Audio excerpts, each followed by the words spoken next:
दोस्तों, आग हमारे लिए बेहद ही महत्वपूर्ण है। हम सिर्फ आग पर खाना ही नहीं पकाते, बल्कि किसी भी निर्माण के लिए आग हमारे लिए सबसे महत्वपूर्ण ऊर्जा का स्रोत है। लेकिन आग तब तक ही काम आती है जब तक आग हमारे काबू में हो। यदि आग बेकाबू हो जाए तो बड़ी बर्बादी का सबब बनती है। कभी खेतों में लगी फसलों में आग किसानों के जनजीवन को प्रभावित करती है, तो कभी फैक्ट्री या गोदामों आदि में लगी आग उद्योगपतियों को भारी नुकसान पहुंचाती है। किंतु आग केवल इंसानों के लिए ही घातक साबित नहीं होती, अपितु कई बार आग मासूम जानवरों को भी अपना शिकार बनाती है।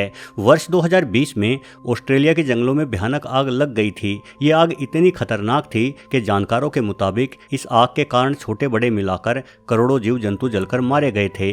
कई देशों के हजारों की संख्या में फायर फाइटर इस आग को बुझाने के लिए रात दिन मेहनत करते रहे, किंतु फिर भी इस भयानक आग के कारण करीब 1 लाख वर्ग किलोमीटर का जंगली इलाका पूरी तरह से जलकर नष्ट हो गया। यदि भूविज्ञानिकों की माने तो ऑस्ट्रेलिया में इस आग के फैलने का एक बड़ा कारण गर्म मौसम था।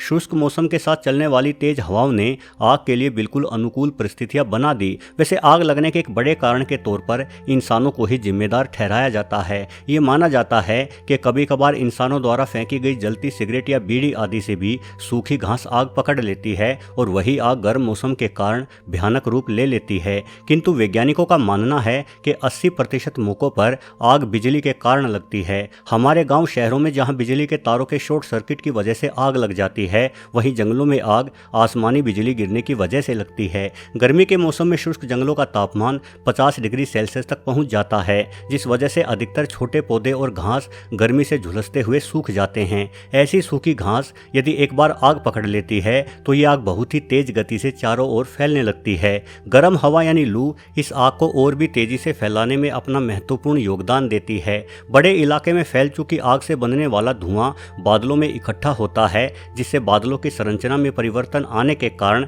बिजली गिरने की संभावना और भी अधिक बढ़ जाती है। और जाहिर है कि और भी ज़्यादा बिजली गिरने से आग भी कई जगहों पर एक साथ लग जाती है। वैसे जंगलों में आग का लगना करोड़ों सालों से जारी है, जिस वजह से जंगलों में रहने वाले सभी जानवर अलग अलग तरह के उपाय करके अपनी जान आग से बचाने की कोशिश करते हैं। लेकिन आपको जानकर हैरानी होगी कि कुछ जीव तो आग बढ़ाने का भी काम करते हैं। भला ऐसे कौन से जीव हैं और वो जीव आग लगाना क्यों पसंद करते हैं? चलिए आज के वीडियो से यही जानने की कोशिश करते हैं। दोस्तों, ये घटना वर्ष 1980 की है, जब ऑस्ट्रेलिया में ही कैकाडू नेशनल पार्क में लगी आग को बुझाते हुए एक फायर फाइटर ने अनोखा कारनामा देखा। उसने देखा कि एक पक्षी ने जलती हुई आग की एक लकड़ी अपने पंजों में दबाई और उस जलती हुई लकड़ी को कुछ मीटर की दूरी पर जाकर गिरा दिया, जिस वजह से उस नई जगह पर भी आग लग गई। यानी इस पक्षी ने फायर फाइटर का काम और भी अधिक बढ़ा दिया था, जिस वजह से फायर फाइटर को आग बुझाने के लिए और भी अधिक मेहनत करनी पड़ी, क्योंकि उस पक्षी ने ऐसा एक बार ही नहीं किया बल्कि बार बार किया, मानो वो पक्षी किसी मकसद के चलते आग को फैला रहा हो। वैसे इस घटना पर यकीन करना मुश्किल है कि आखिर कोई पक्षी अपने ही घर यानी जंगल में आग क्यों लगाएगा, क्योंकि आग में जलने से उस पक्षी का भी आशियाना नष्ट हो रहा है। किंतु ऑस्ट्रेलिया में रहने वाले आदिवासी बताते हैं कि सभी पक्षी तो ऐसा नहीं करते, किंतु ब्लैक काइट, व्हिस्लिंग काइट और ब्राउन फाल्कन अक्सर जंगलों में लगी आग को इसी तरह से जलती लकड़ियां उठा उठाकर फैलाते हैं। ये तीनों ही पक्षी बाजों की प्रजाति से संबंधित है।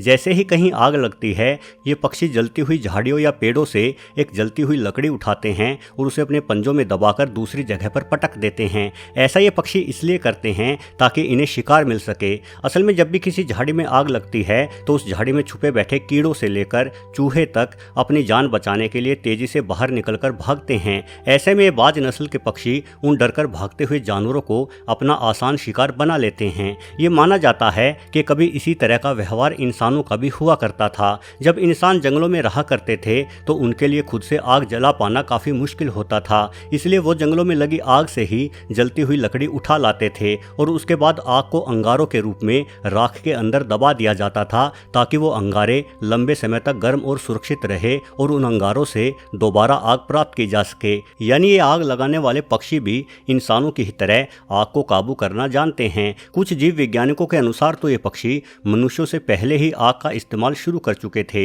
हालांकि ये बात कितनी सच है इस बारे में कुछ नहीं कहा जा सकता, किंतु धीरे धीरे बुद्धिमानी हासिल करते हुए इंसान आग को बहुत ही बेहतर तरीके से नियंत्रित करना सीख गया। आग के आने के बाद ही धातुओं को पिघलाकर हथियार बने और इंसानों ने भयानक लड़ाइयाँ शुरू की और इन लड़ाइयों में भी आग का प्रमुखता से इस्तेमाल किया जाता था। आग लगे तीरों से जहां दुश्मन सेना पर हमला बोला जाता था, वहीं बंद किलों की दीवारों के पार भी आग के विशाल गोले फेंके जाते थे ताकि उस बंद किले के भीतर भारी तबाही मचाई जा सके। दोस्तों, आमतौर पर यह माना जाता है कि जीव जंतु आग से बेहद डरते हैं, इसलिए यदि आप जंगल में फंस जाए तो अपने रहने के ठिकाने के निकट आग जरूर जला लें ताकि आपको बेहतर सुरक्षा मिल सके। किंतु कुछ जीव ऐसे भी हैं जो आग से डरते नहीं बल्कि आग को बहुत ही पसंद करते हैं, जैसे कि अफ्रीका में पाया जाने वाला माराबाऊ सारस। ये जलने के बाद बुच्चू की आग के पीछे पीछे चलता है क्योंकि ये सारस भली भांति जानता है कि आग के कारण काफी सारे जीव जंतु जलकर मारे गए होंगे जिनका मांस इसे बिना मेहनत किए ही खाने को मिल जाएगा।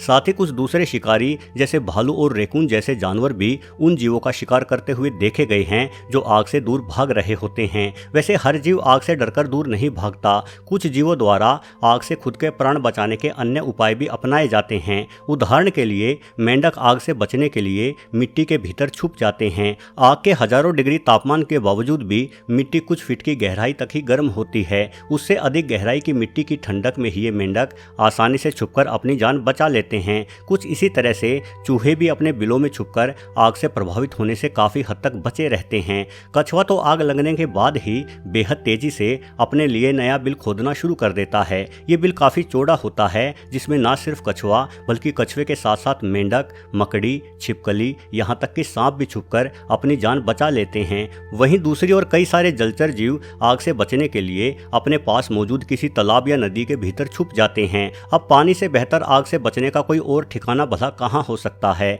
लेकिन इस मामले में मर्सूपिल प्राणियों का व्यवहार सबसे अनोखा है। मर्सूपिल प्राणी वो जीव होते हैं जो अपने बच्चे को अपने पेट में बनी थैली में रखते हैं। कंगारू धरती का सबसे बड़ा मर्सूपिल है। यह अनोखा जीव तेजी से छलांग मारते हुए आग की लपटों के भीतर ही घुस जाता है। ऐसा यह आग के दूसरे छोर पर पहुंचने के लिए करते हैं क्योंकि कंगारू जानते हैं कि आग जितनी तेजी से जलती है उतनी ही तेजी से पीछे से बुझती हुई भी रहती है। इसलिए आग के दूसरे सिरे को पार करके उस स्थान पर पहुंचना चाहते हैं जहां आग बुझ चुकी है। यानी यदि आग छोटे इलाके में हुई तो कंगारू कुछ छलांग मारकर आग को पार करते हुए अपनी जान बचा लेते हैं, किंतु यदि आग चौड़े इलाके तक फैली हो तो अपनी इस अनोखी कोशिश के चलते बेचारे कंगारू आग की ही भेंट चढ़ जाते हैं। वैसे जीव वैज्ञानिकों के अनुसार जानवर आसानी से आग में जलकर नहीं मरते। प्रत्येक जीव आग से बचने का हुनर जानता है, परंतु कभी कभार आग इतना भयानक रूप धारण कर लेती है कि जानवरों का बच पाना संभव ही नहीं रहता। किंतु एक जीव ऐसा भी है जिसे आग से कोई फर्क नहीं पड़ता। ये जीव है एकिडना। जब आग लगती है तो एकिडना भागने की बजाय आग के पास बैठकर ही आराम करना पसंद करते हैं। असल में आग लगने पर यह अद्भुत जीव अपने शरीर के तापमान और मेटाबॉलिज्म को बहुत कम कर लेता है और किसी खोखले पेड़ या गड्ढे में छुप जाता है। फिर भले ही उस गड्ढे या पेड़ के चारों तरफ भयानक आग लगी हो, परंतु एकिडना को इससे कोई फर्क नहीं पड़ता। वैज्ञानिकों ने अपने शोध में पाया कि एक एकिडना बड़ी ही आसानी से 138 डिग्री सेल्सियस के तापमान को भी झेल सकता है। यानी ये छोटा सा जीव भयानक आग लगने की स्थिति में भी बेहद ही सुरक्षित बना रहता है। वीडियो देखने के लिए आपका बहुत बहुत धन्यवाद।